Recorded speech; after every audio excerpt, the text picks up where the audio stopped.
If you feel like decisions take more energy than they used to, if you second guess choices you once made easily, or if your confidence feels quieter than it used to, this episode is for you. Because leadership doesn't fail when you burn out, it fails when your decision quality quietly declines. And most people don't realize it's happening until they start blaming themselves. Welcome back. I'm Sherrie, your host and executive longevity strategist. Today's conversation is real, grounded, and honest. This is not executive polish. This is executive truth. Decision quality is one of the most undervalued leadership assets, especially for high achieving women who carry responsibility at work, at home, and in their communities. This isn't about motivation. It's not about discipline, and it's definitely not about pushing harder. Decision quality is a capacity issue, and capacity can be protected or depleted. There was a founder who lost trust in her decisions. She was scaling quickly, revenue was growing, visibility was increasing on paper. Everything looked right. But she said something that stopped me cold. I don't trust my decisions anymore. She wasn't overwhelmed. She wasn't failing. She was cognitively depleted. Leadership didn't collapse, it slowed. And slow leadership is expensive. I can relate because I've been there. There was a season where I could show up, perform, even inspire, but internally, my brain felt muted. I wasn't less intelligent. I was under recovered. And I made the mistake most women make. I assumed it was a personal flaw. Later in the episode, I'm going to give you some strategies to combat the drivers that can impair decision quality. Let's talk about the corporate high performer. This is a woman praised for resilience, trusted, promoted, relied upon. But behind the scenes, she's avoiding decisions and letting meetings replace clarity. She thought burnout was the issue, and it wasn't. Her nervous system never recovered. I remember realizing I was postponing decisions I used to enjoy making. That was the moment I understood something important. Confidence doesn't disappear, but your capacity does. The healthcare leader, she is me, I am her. High stakes, long hours, constant vigilance. She didn't feel exhausted, she felt mentally dull. And when decision quality drops in leadership, risk multiplies. For me, clarity returned when I stopped trying to outwork biology. Leadership longevity isn't about grit. It's about recovery, infrastructure. There was a woman who thought she was failing. She came to me saying, I think I'm losing my edge, but she wasn't losing anything. She was operating in chronic decision debt. This is why I stopped using words like burnout alone, because what women are actually experiencing is capacity erosion. These are the strategies I told you about earlier. I'm going to give you 5 strategies to maintain or improve decision quality. Strategy number 1 is to protect your decision windows. Do not make high impact decisions when your nervous system is depleted. Ring fence high consequence decisions. Not all decisions deserve equal access to your cognitive capacity.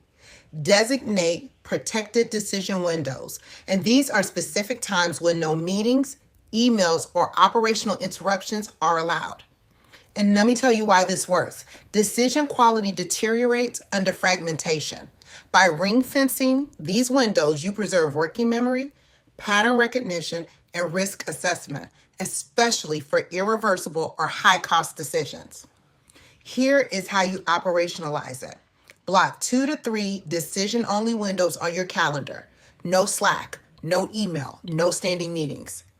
Use these windows exclusively for strategy, people, capital, and risk decisions. For me, this is usually early in the morning at the start of my day. Reduce decision load before the window opens.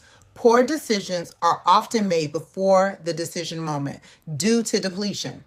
Another strategy to protect decision windows is to aggressively standardize, delegate, or automate low value decisions so they never compete with high value ones. This works because decision fatigue narrows thinking and increases reactivity. Leaders who protect decision windows preemptively reduce cognitive noise. You can operationalize this by creating defaults for routine choices like having calendar rules, a hiring criteria, and spending thresholds.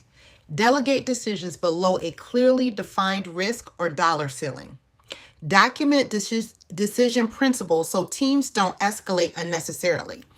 The last strategy to protect decision windows is to enter the window physiologically regulated. Decision windows are biological, not just calendar based. A strategy you can employ is to ensure decision windows follow recovery, not depletion. This works because sleep debt, unrecovered stress, and poor glucose regulation impair executive function, particularly judgment, impulse control, and long-range planning. You operationalize this by never scheduling high-stakes decisions after back-to-back meetings. Protect sleep the night before known decision windows. Use brief physiological resets beforehand, like movement, breath work, or hydration. Time protects productivity. Energy protects performance. Recovery protects decision quality. If decision quality is a leadership risk, and it is, then protecting decision windows is not a preference, it is governance. Strategy number 2, redefine recovery. Time off is not recovery. Recovery restores clarity, not just comfort. Recovery is not the absence of work. It is the restoration of physiological and cognitive capacity. If an activity does not measurably restore energy, focus, or emotional regulation, it is not recovery, regardless of how relaxed it appears. Evaluate activities by outcome, not intention. Ask yourself, do I return with greater clarity, patience, or decision bandwidth? Eliminate pseudo-recovery, doom scrolling, numbing behaviors like drinking or overeating and overstimulation. Leaders mistake disengagement for restoration. We need to begin engineering recovery that improves performance. Treat recovery as a system, not an event.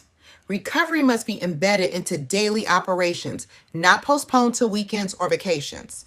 Recovery is a repeatable infrastructure that runs continuously in the background. Build micro recovery into the workday, movement, and daylight exposure. I plan 10K steps into my schedule. These walk breaks outside allow me to get much needed vitamin D and to reset my nervous system. Also, breath resets.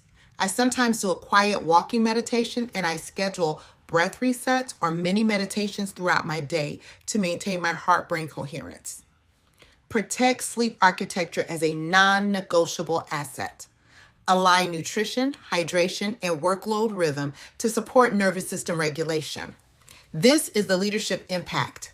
Capacity becomes stable and predictable rather than fragile and reactive. Anchor recovery to decision quality and leadership output. Recovery should be measured by its downstream effect on leadership performance. If recovery does not improve judgment, emotional regulation, or strategic clarity, it is incomplete. Here are some things you can do. Track decision quality, not just your energy levels. Notice patterns. Poor recovery precedes reactivity, indecision, and risk aversion. Use recovery protocols before, not after high-stakes decisions. Recovery becomes a strategic lever for risk management, not a wellness luxury. Let's reframe. Recovery is not rest. Recovery is restoration. Restoration is leadership infrastructure. When recovery is redefined this way, leaders stop burning cycles and start compounding capacity. Strategy number 3, sleep depth over sleep hours. 7 hours of fragmented sleep will destroy decision quality. Stabilize sleep timing before extending duration. Irregular sleep schedules amplify sleep debt even when total hours appear adequate. Anchor a consistent sleep-wake window, prioritizing wake time first.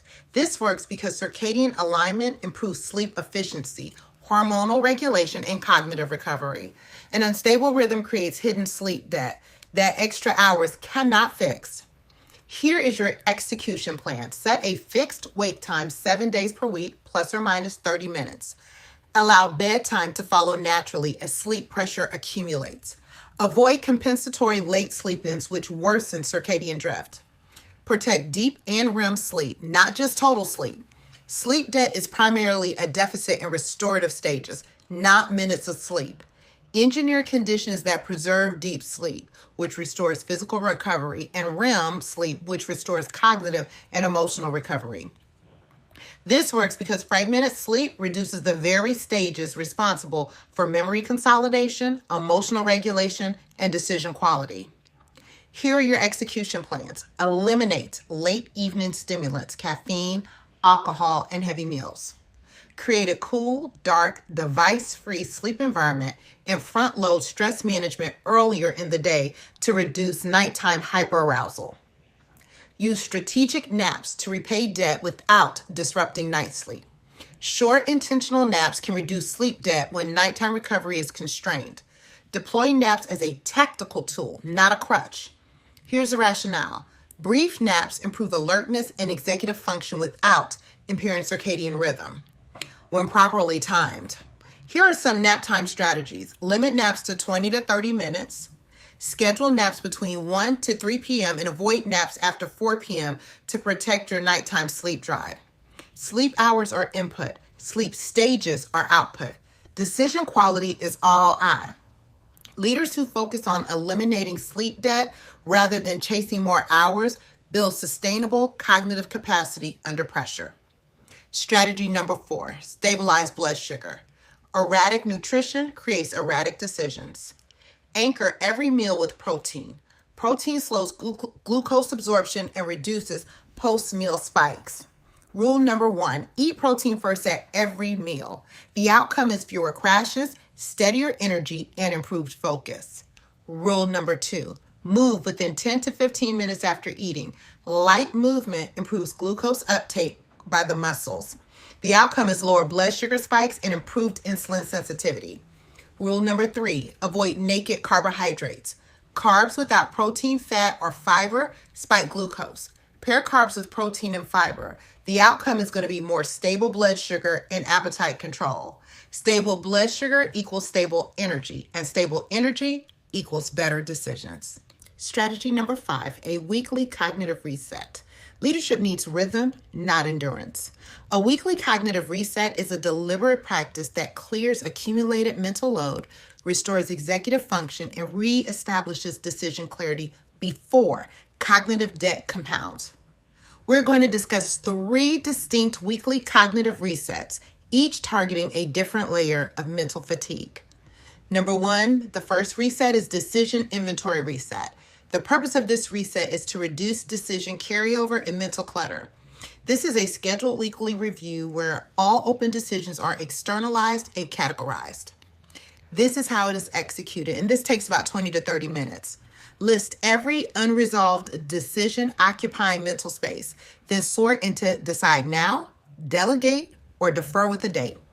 After that, close or calendarize each item. The result is that this frees working memory and reduces background cognitive load. The second reset is the attention detox reset. The purpose of this reset is to restore sustained focus and reduce cognitive fragmentation. This is a protected block of time without digital input or task switching. How you execute, this takes 60 to 90 minutes. No email, no social media, no notifications. Single task on reading, thinking, or strategic reflection. Allow boredom to surface. This is part of the reset. The outcome is improved depth of thinking, creativity, and executive attention. And the last one is the physiology first reset. The purpose of this reset is to reset the nervous system to support cognition. This reset is a recovery-focused routine that prioritizes sleep, movement, and regulation. Take one day or evening and prioritize early, uninterrupted sleep. Engage in low-intensity movement like walking, mobility, or stretching, and use breath work or quiet time to downshift arousal. The outcome is restored emotional regulation, impulse control, and decision quality. Cognition degrades silently. Recovery must be scheduled deliberately, and a weekly cognitive reset is not time off. It is maintenance for leadership capacity. If this episode resonated, I want you to hear this clearly. You are not broken. You are under supported. This is why I created the Strategic Longevity Collective. It's a membership for women who want to lead with clarity, energy, and longevity. Inside the Strategic Longevity Collective, you'll receive education on decision quality and recovery, monthly live conversations, on-demand videos, downloadable PDFs and tools, and a supportive, intelligent community. The waitlist is now open, and the link is below. While you're waiting, I want you to join my free Facebook group, Wellness Warriors Quality Longevity Lifestyle Tribe. Leadership doesn't fail when you rest. It fails when you stop recovering. I'll see you next week.